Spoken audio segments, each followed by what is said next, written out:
This year, the Brier came back to St. John's. The best curlers in our country headed east, all with the hopes of raising curling's most famous trophy.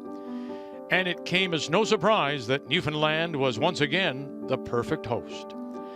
The people that call this province home are some of the most genuine folks you'll ever meet. There's a saying around these parts: you're always able to spot the Newfoundlanders in heaven because they're the ones who just want to go back home. Spend some time here, and you understand why. With that in mind, a number of curling's biggest stars chose to make this Brier their last. There's the fun-loving bunch from Quebec, who for years have wowed us with their play and made us smile with their demeanor. There was E.J. Harnden, 3 times a Brier champion and the definition of a great teammate. And of course, there was Brad Gougeau, a man who has always called this province home and became its biggest star. None of them will play in a Brier ever again, and that's a shame. But we were reminded this week that while some of our country's greatest are moving on, there's a group of young men ready to move in, and it's in large part to the role models that came before them. Take, for example, 23-year-old Jaden King. He fell in love with curling watching Glenn Howard skip Team Ontario at the Brier. This week, he skipped Team Ontario at the Brier.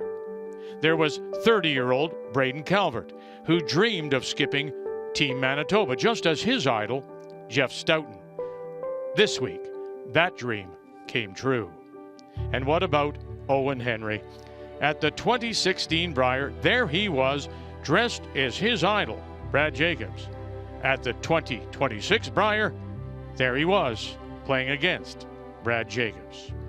There is a very good chance that in the arena this week, a future Brier or Scotties participant may have found their inspiration, and the dream of playing for a national title began. In the end, 2 teams stood above the rest, finding themselves on the Brier's final stage. When Kevin Cooey arrived at this year's Brier, he told the media he was no longer one of the favorites, no longer a contender. He couldn't have been more wrong. All week, Cooey was lights out, and his Alberta team couldn't be beat until the Brier's final game.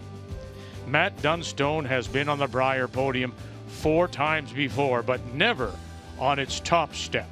He'd already lost twice to Team Alberta here in St. John's.